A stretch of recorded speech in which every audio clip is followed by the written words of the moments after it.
कांद्याने लोकसभेत कंबरडं मोडलं, चूक मान्य करतो, माफी मागतो। उपमुख्यमंत्री अजित पवारांची निफाडमध्ये कबुली। आता माफी मागून काय उपयोग, जयंत पाटलांचा टोला।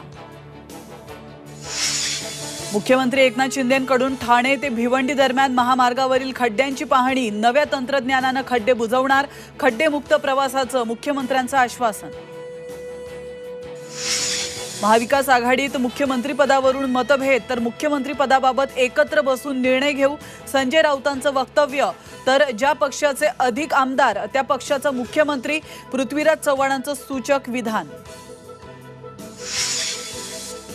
काँग्रेसचा वक्फ बोर्डाशी नाही तर जमिनींशी संबंध। महाराष्ट्रात वक्फ बोर्डात मोठा घोटाळा, काँग्रेस नेत्यांनी जमिनी लाटल्याचा फडणवीसांचा गंभीर आरोप।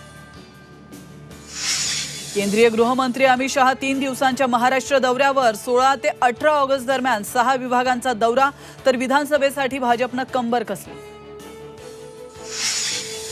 काँग्रेस नेते 10 ऑगस्ट पासून मराठवाडा दौऱ्यावर। प्रभारी चेन्नीथला, पटोले, वडेट्टीवार घेणार आढावा, तर विधानसभेच्या तयारीसाठी काँग्रेस लागली कामाला।